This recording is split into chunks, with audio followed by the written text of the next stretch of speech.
예수님이 공생의 기간 동안에 늘 많은 사람에게 복음을 전하셨어요. 그러다가 어느 날 예루살렘이 빤히 보이는 감람산에 올라갔습니다.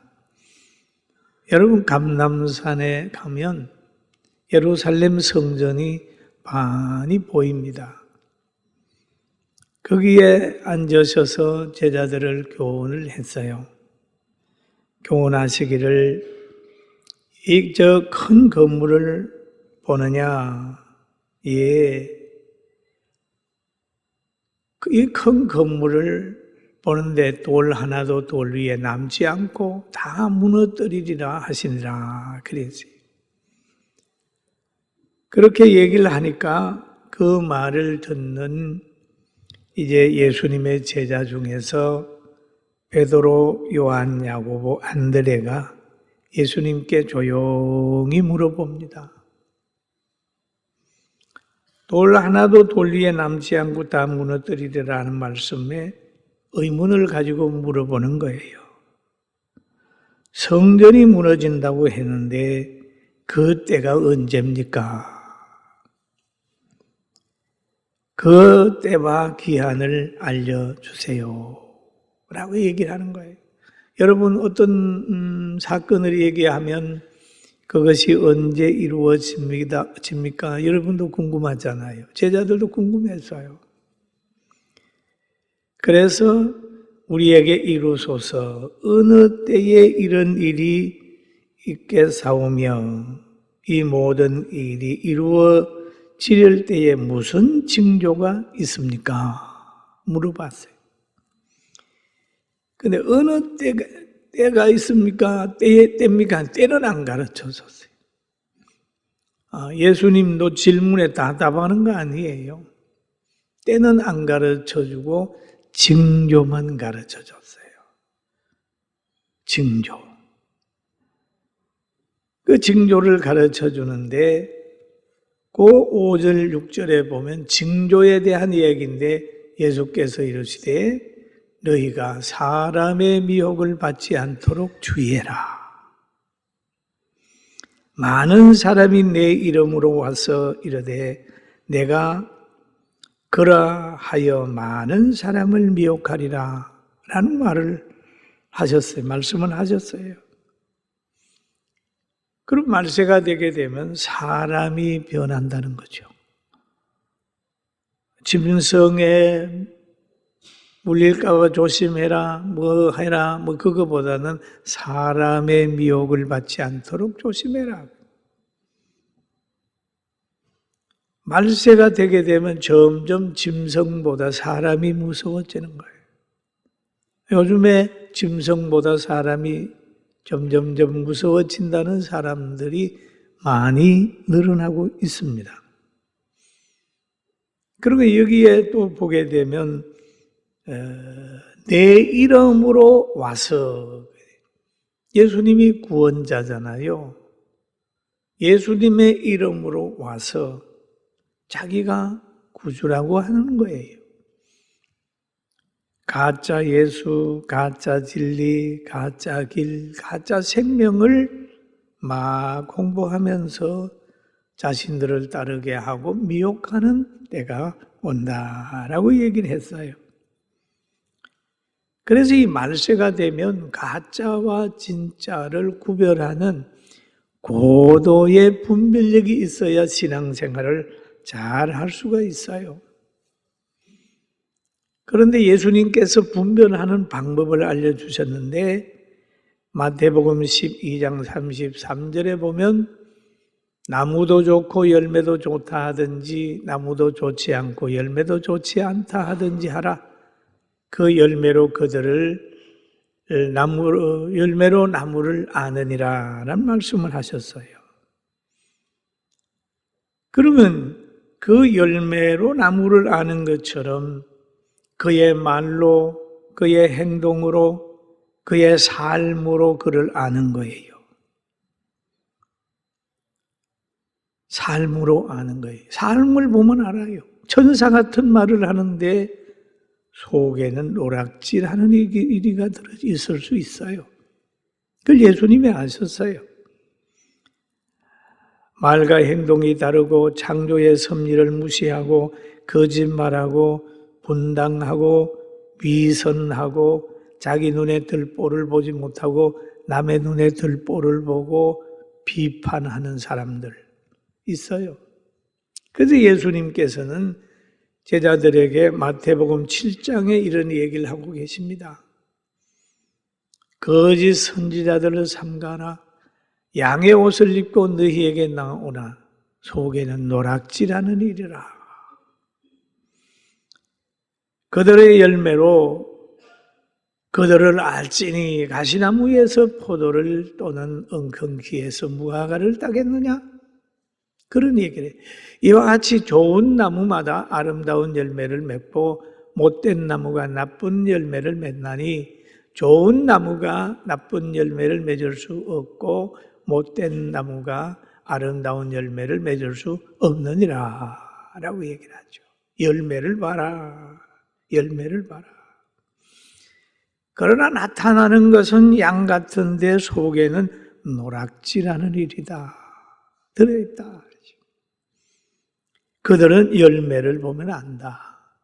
열매가 몸이 행위로 나타나고 그들의 삶의 언저리에서 나타나는 현상들을 보면 알 수 있다라는 얘기지요.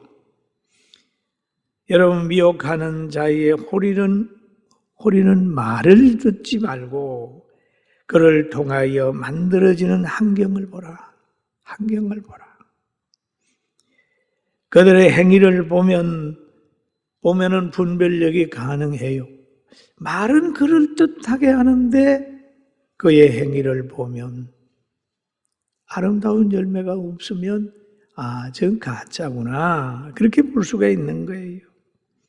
그런데 이단들만 일어나는 게 아니고 영계에 혼돈이 오는 것처럼 세상에도 혼돈이 온다.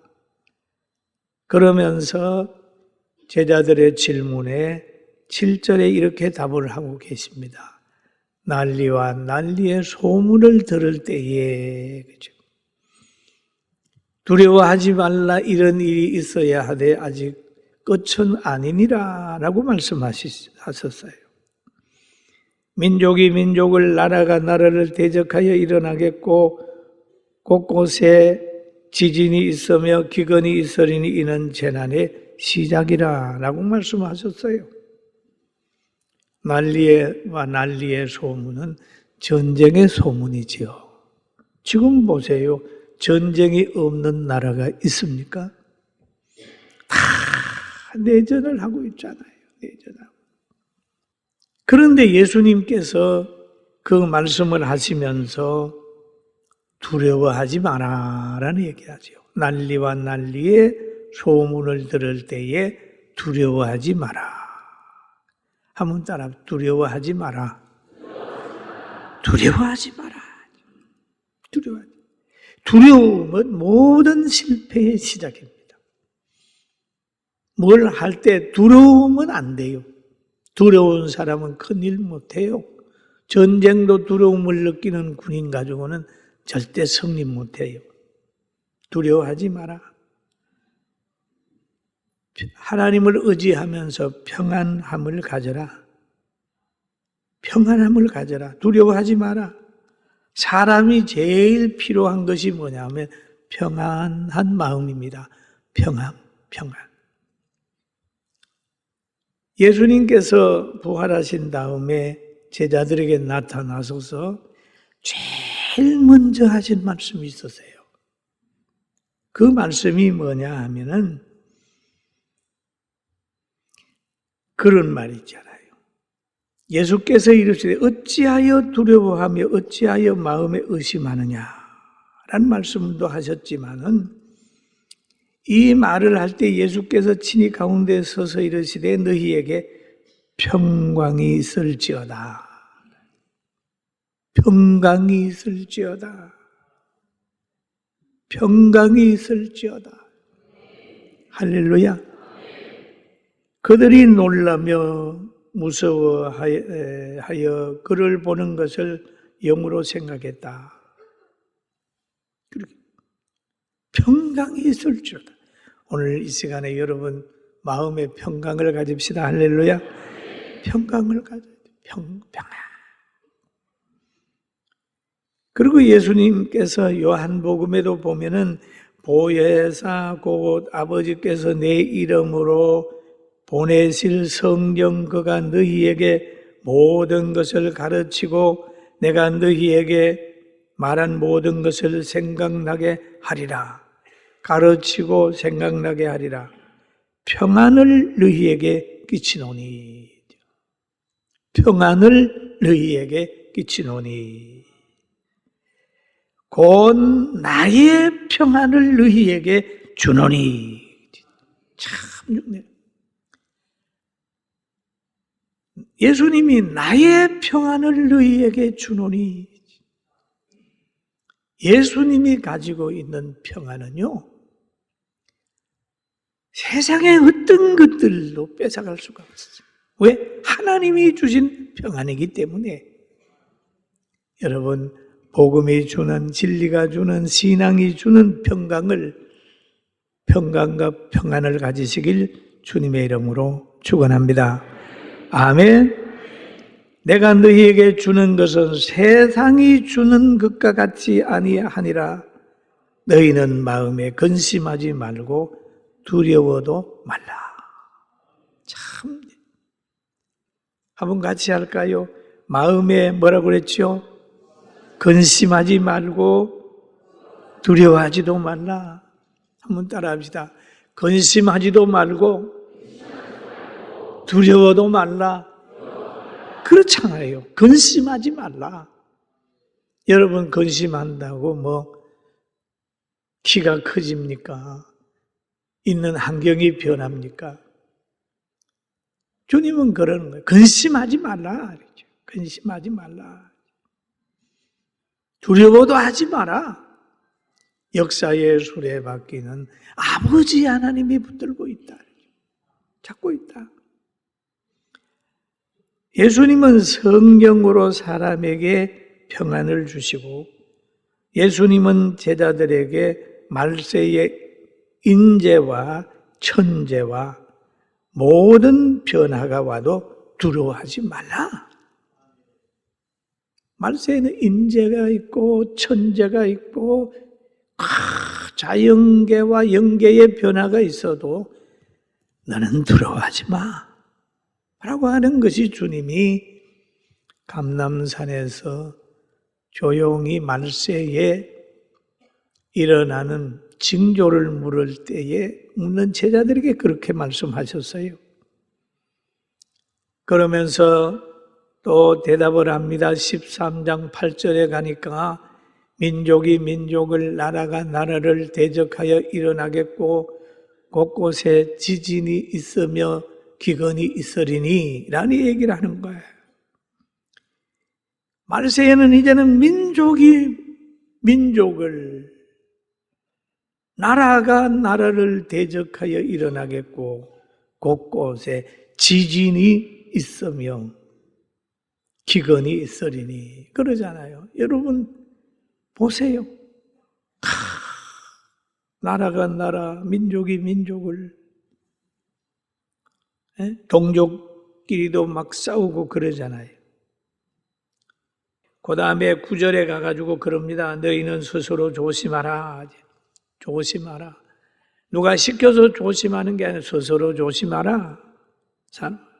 조심하라. 사람이 너희를 공회에 넘겨주겠고 너희를 해당해서 매질하겠으며 나로 말미암아 너희가 권력자들과 임금들 앞에 서리니 이는 그들에게 증거가 되려 함이라 라는 얘기죠. 예수님이 말한 대로 됐어요. 예수님이 말씀하신 대로 베드로도 공회 앞에 섰죠. 바울 사도도 공회 앞에 섰어요. 재판을 받게 됐어요. 저 바울은 로마에까지 가서 모든 사람들 앞에 서고 거기에서 재판을 받을 때 거기 섰어요. 주님이 하신 말씀 그대로예요. 사람들이 너를 공회에 데려오고 거기에서 너희를 매로 친다. 그렇게 말하고 있습니다. 그래서 말하기를 복음이 먼저 만국에 전파되어야 할 것이니라. 그러면서 계속 그 과정 속에서 복음이 전파되는 거예요. 그걸 예수님이 말씀하신 거예요. 로마가 그렇게 무섭게 예수님을 박해하고 십자가 다는데 제사장과 장로들과 로마 병정이 힘을 합쳐가지고 예수님을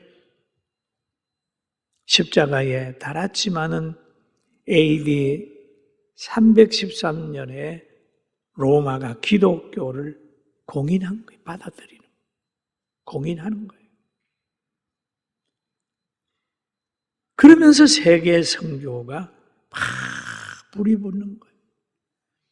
우리나라도 언더우드와 아펜셀라 선교사님이 부활절날 다 우리나라에 와가지고 1885년에 와서 복음을 전했지 않습니까? 복음이죠. 그러니까 복음은 계속해서 전파되는 거예요. 그래서 오늘 성경에 보니 그럽니다. 사람이 너희를 끌어다가 넘겨줄 때에 무슨 말을 할까 미리 염려하지 말라. 말고 무엇이든지 그때에 너희에게 주시는 그 말을 하라. 말하는 일은 너희가 아니요 성령이니라. 너희를 사람들이 끌어다가 공회에 넘겨주는 거예요. 너희가 재판받게 되는 거죠. 매도 맞게 된다. 염려하지 마라.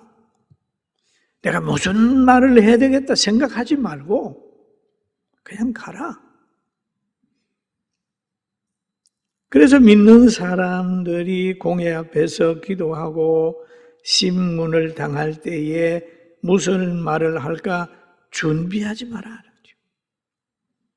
그냥 그때 가면 성령께서 항상 그 환경에 맞게 대답하게 할 거고, 보혜사 성령께서 때에 맞는 말을 하게 하고 때에 맞는 결정을 하고 때에 맞는 상황에 맞는 행위를 하게 하리라. 그렇게 지금 예수님이 말씀하셨어요. 실은 예수님이 말씀하신 대로 됐어요. 사도행전 3장 13절에 보면은 그런 말이 있습니다.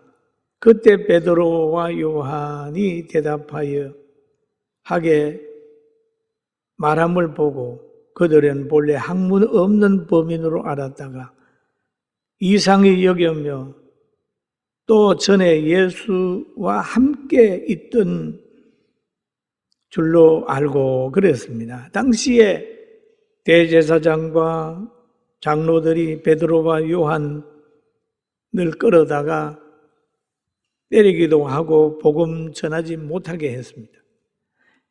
그래서 거기에 대답하고 변론이 일어났어요.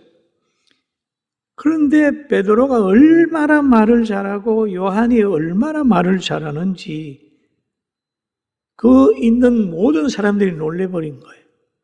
야, 갈릴리 호수에서 고기 잡았던 베드로와 요한이 그 끌려 나와가지고 대제사장들 앞에서 말하는 걸 듣고 모든 사람이 놀래버렸어요.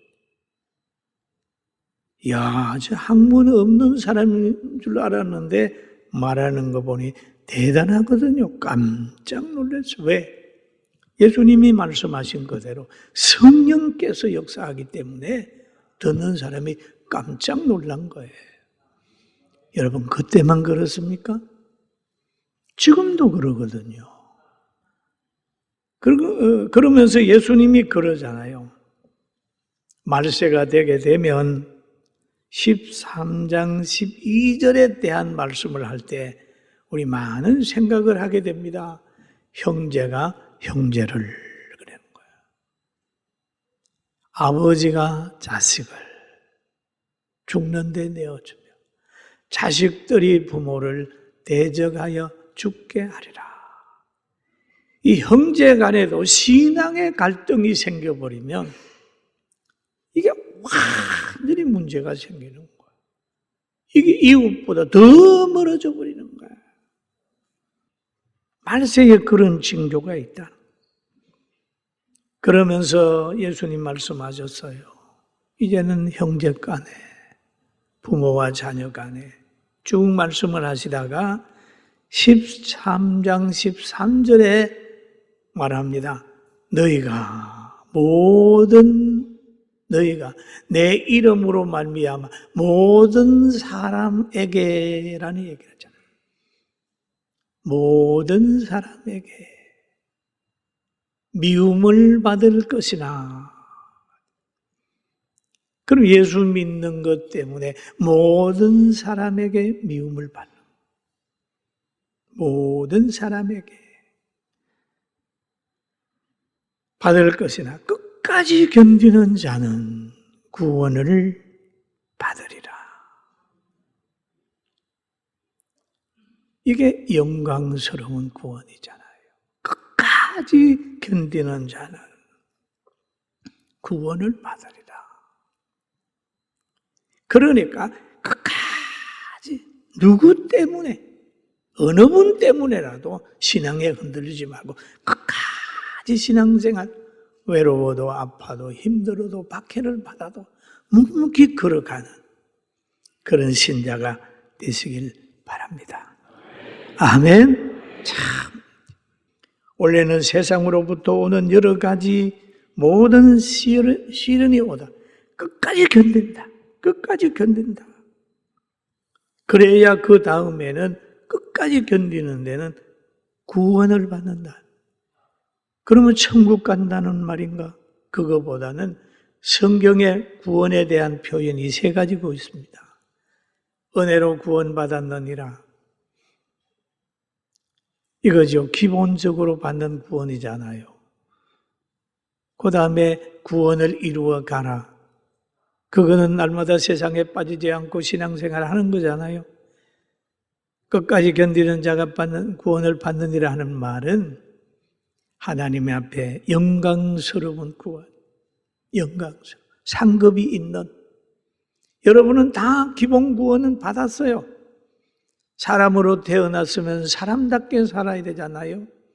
그런 것처럼 우리는 신자로 다 기본적으로 구원받았지만은 구원받아서 지금 구원받은 성도답게 신앙생활하고 찬양하고 사는 거예요. 그러나 모든 시험을 이기고 끝까지 견뎌서 받는 구원은 하나님 앞에 상급받고 누림받는 구원입니다. 할렐루야. 이런 영광스러운 구원에 참여시키려고 예수님께서 감람산에서 제자들에게 나라의 변화에 대한 얘기를 하면서 결론을 내리기를 끝까지 견뎌라.